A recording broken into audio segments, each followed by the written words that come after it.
Hi everybody, I'm Gio, and welcome back to my channel. Today we're going to do Chapter 3 for The Dark. January 8th, 2462. The Azul mining site. Rias. Wind rushed down the lift tube. Leaving Martial, I grabbed my caulk gun and ran to the lift. I needed something big to seal it. My table. Martial was waking up as I grabbed the table, upended it, dumping anything still on it to the floor, and hauled it back to the hole. It barely fit. Using the sealer gun, I ran a line of caulk around the edges, creating an airtight seal. It would hold until a crew could come back with vac suits and proper tools. The first aid kit was under the main console. With it, I bandaged Uncle's head. "What happened?" Martial asked. "I wrapped the bandage around his head. One of my tools fell and hit you. Are you okay?" "We don't have time not to be," Martial said. I helped him over to the console. The controls looked fine, but the console was dark.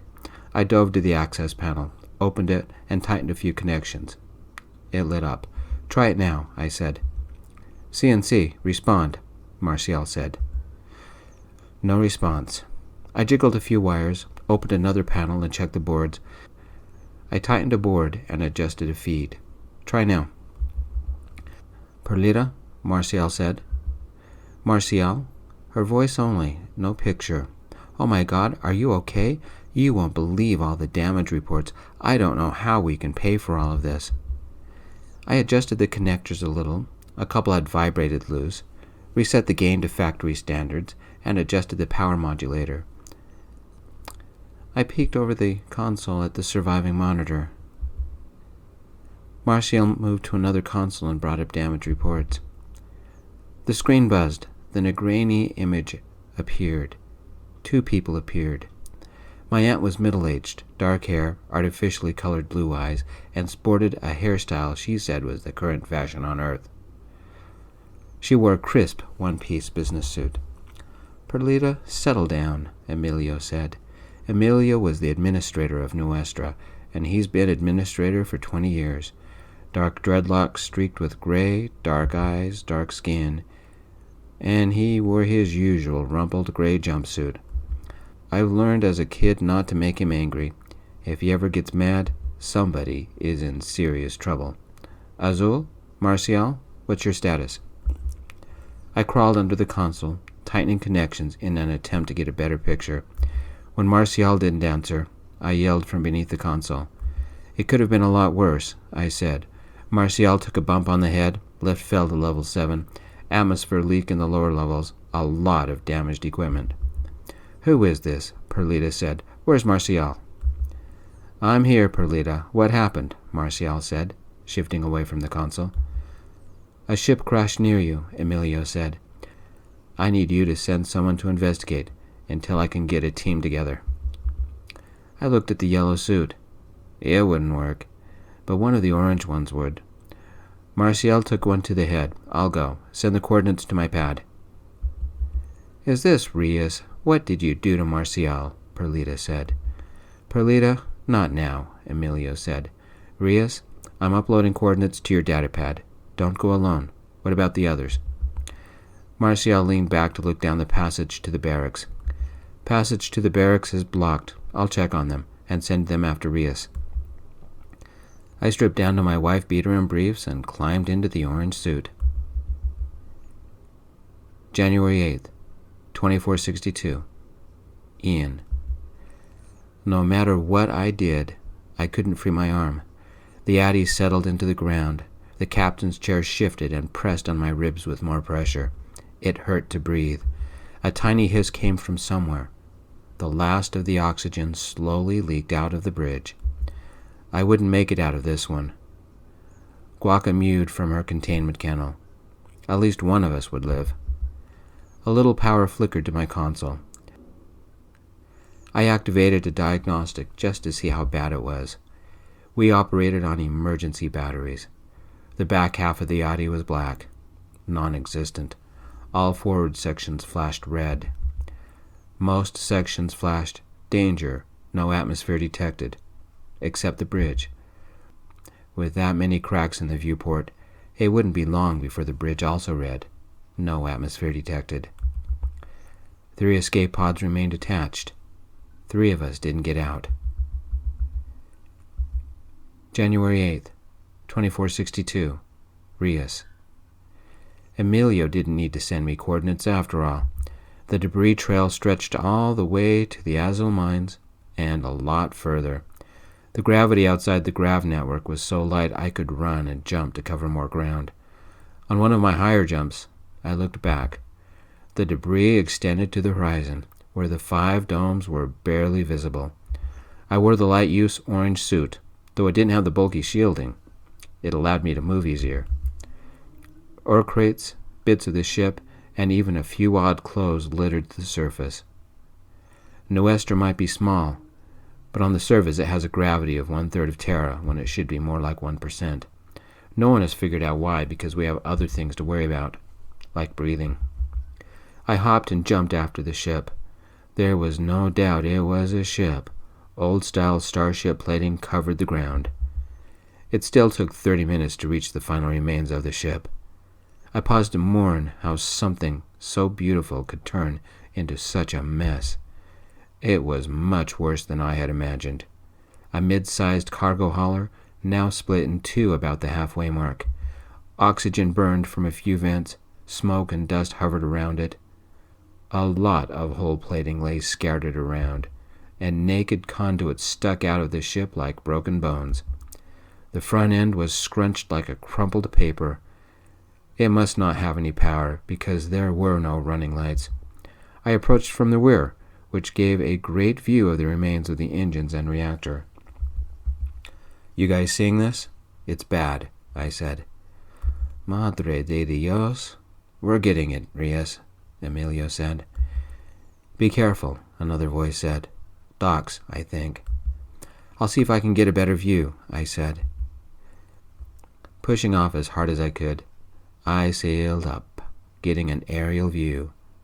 Somebody whistled. Somebody else swore.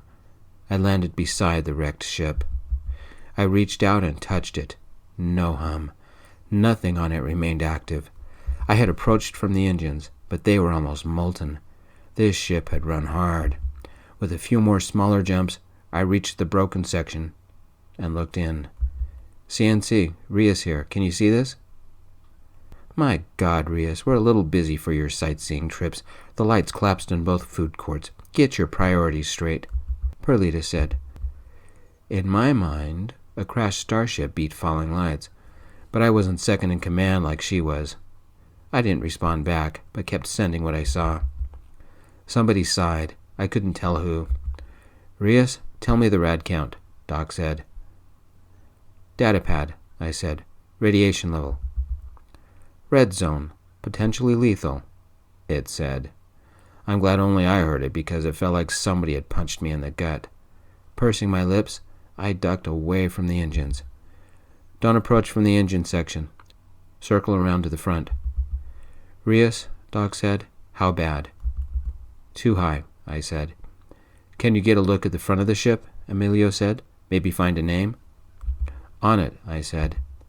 Another couple of careful jumps, and I was on top of it. Everywhere I looked, something was broken. Pipes, wires, plating, everything. Something moved above me. A strange ship was in the sky. A small ship, even smaller than our shuttle. A sleek, short-range craft, 1-knot jump capable. That means it needs a mothership to carry it through the jump points. It wasn't one of the Bentley Thwaite craft. The nose was more pointed, and it lacked stabilizing fins.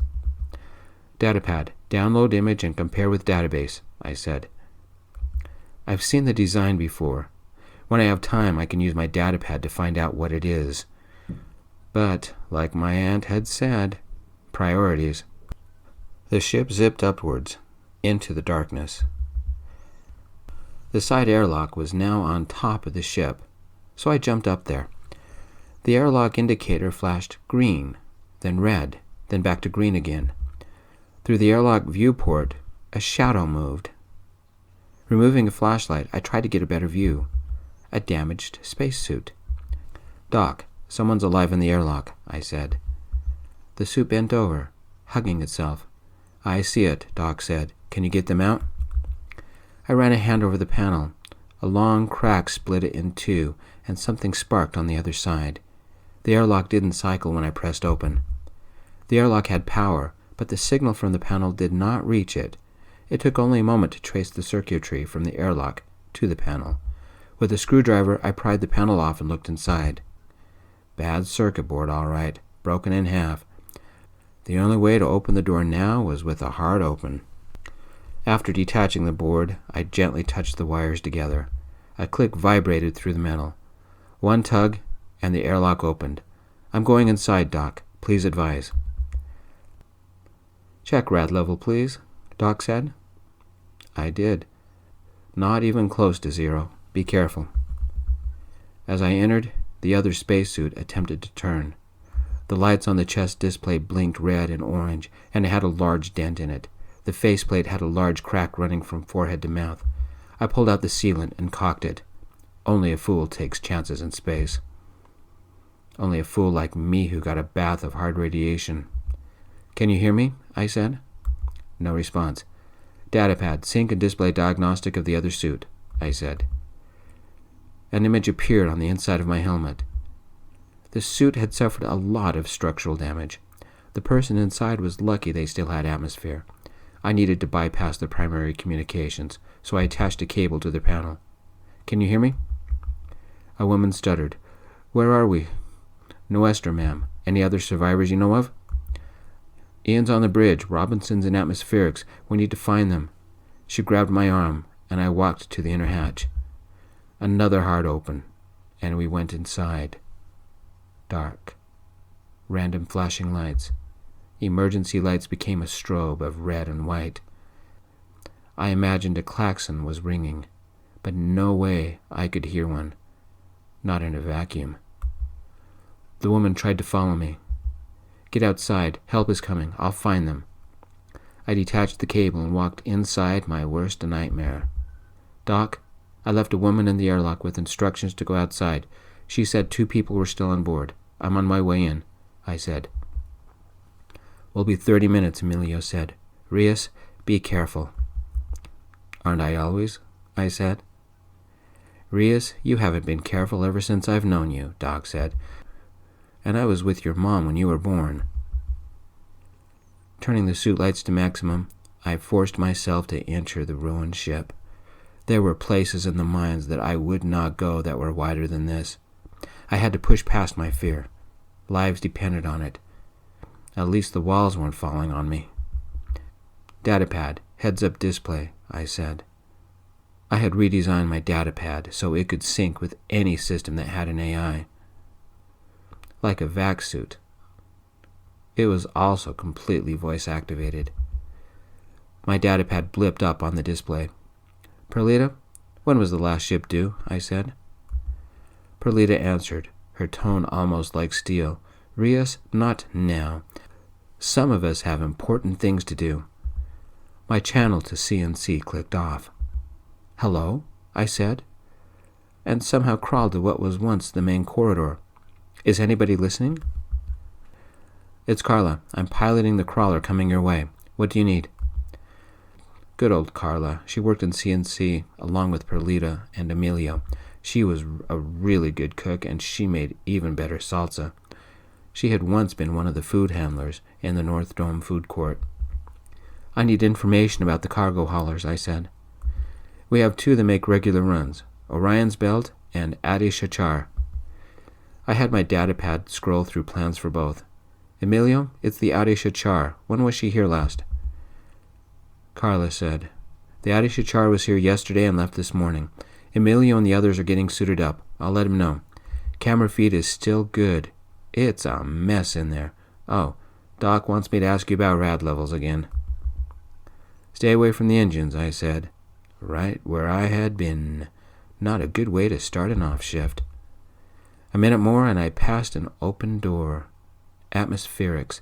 An odd shadow caught my eye. I stepped in, leaned to my right. "Carla, you getting this?" A man lay pinned against the wall, his legs at random angles. Something had blown him into the wall, and a fallen ceiling tile kept him there. I zoomed in on the ID on his shoulder. Robinson. Damn. We got it, Rias, Emilio said. Carla, anything about the Addis crew complement? 12 total. Her captain is named Rowan, Scolaidhe. I think it's pronounced Scully. There is a Robinson listed among the crew, she said. Working around a fallen beam, I finally made my way to the bridge. A wheel lock held it shut, but it had a steady green light. The bridge had an atmosphere, but with all the damage, it wouldn't stay that way. I had to hurry. I leaned my head against the door and kicked 3 times. Nothing. I kicked again. 3 faint taps reverberated through the bulkhead. Doc, I think someone's alive on the bridge. It has an atmosphere.